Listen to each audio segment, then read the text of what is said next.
Yanhwehwɛ mu a yaye ekyere se. Nsawam prison no. Time na yesi prison dan no. Yesi dan no se nipa ahanso ni dunson pe ene betima da ho. 717 inmates ena ombetime akọ nanso ene ya me no kasai yanhwehwɛ mu kyerɛ sɛ prison aye ma free 717 ede akọ 3548 prisoner ewo se ewo capacity a ebetime afa nipa 717 ne capacity na abroso ama yakoduru 3548 enti se ububu akonta na yena ayema abroso no ohanche mumu no ayema abroso ahankono ohanche mu no ahankono eduokono enum 495% ena prison no ayema abroso ewo ho enom na asami baaye no Eastern Regional Deputy Director of Prisons our commander ewo ho enom yewura DDP Patrick Thomas Seidu odina no atumbi okasa na asemi sei na opanyin ote sei babonte na okasa unim yie se asem no aduru baabi a ayehu yaduru a breaking point. Openi eye Patrick Thomas Seidu say in Nsawam prisons ye current situation no obe describe on say ye duru baby a we are at a breaking point. She say prison na ye ma busua dakro ebeji boom eji booma na na ebesi esi sana ye duru efi say nipa na ye ma abuso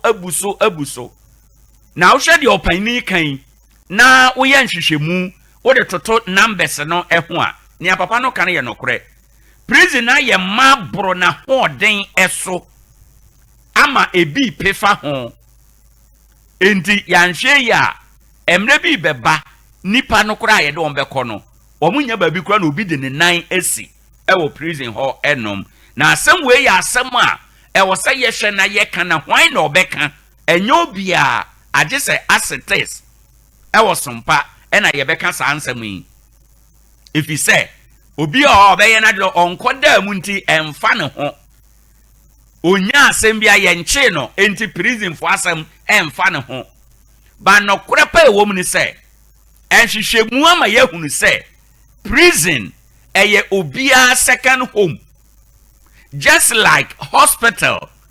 obia second home no. Sana prison here potentially obia prisoner. Obia your potential prisoner. Because obia your potential prisoner. Bibi betimesi ama wako hone.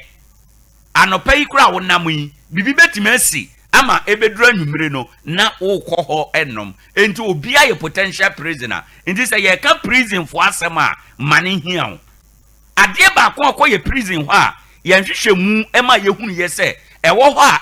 ha dwen pa ye wo madidie ya ade a ha dwen pa nipa ba ko bi a wo prison ho bia dakru bia aban bona ko homa 1 cedi 80 pesos 1 cedi 80 pesos na sa 1 cedi 80 pesos no odi bedidi anopa odi bedidi awia odi bedidi anwumere na saade we nya aban NDC omampani mahama aban ko a aban ya nya omo Ghana nyina saate bia we saa na omo de ye prisoners afam ade bedu sam pempensoe na wo de wa hwe se nipa dasani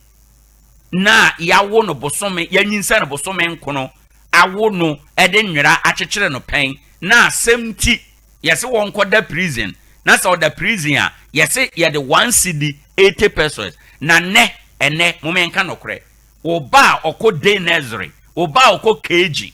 krampo no so okasa oto biscuit amana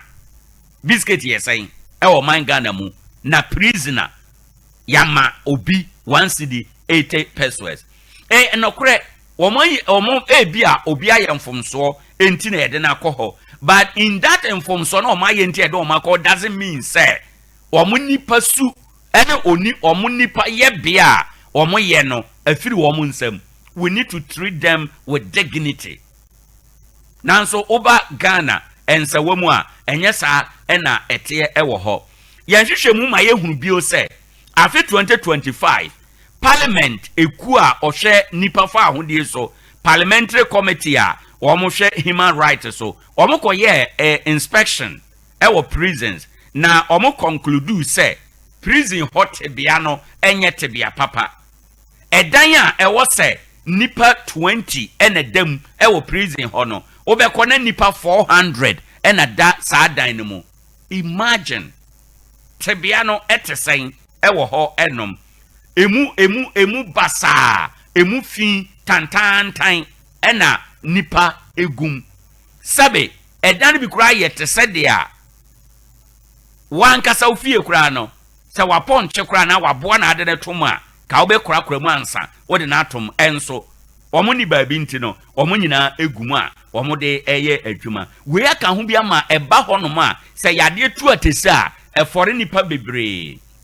efise ka omo aka bom bebrebe saa no yade a ede insano wa yade eba afei yemohwi na yenhwe oman Ghana nyina as of July 7 July 2025 your research ma ehunu say ye na ye wo a prison population nipa dodo e wo prison na omo ye 14,012 we ye Ghana nyina prison ahodo e wo Ghana nyina population no na sa 14,012 we no emu 13,795 eye mema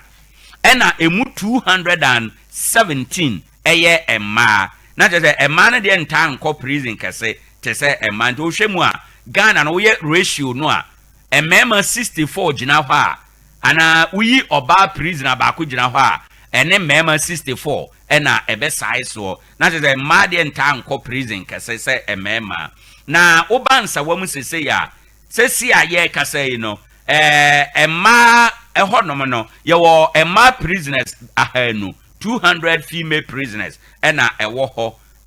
ne capacity no emma prison cells na betuma for nipa 200 but sesi e no emma 70 ena ewo remand ewo ho enuma ye hwe wo mo asem se da ye bedi wo mo asem kakra bi ne wo mu a ya convict wo mo ewo eho enum na oba mema no ho de a 3,478 emema ena wo mo ewo ho a ekire se emema figure no ewo soro pa ye be sere se ye pese ye decongest ye presence no ye ma ye ni nkosa ne ma we hu se omampani be yusu the presidential pardon power na owo no se be ya ebe ma prison nipa na ewo ho no ebi be pia bonten na yetumi aba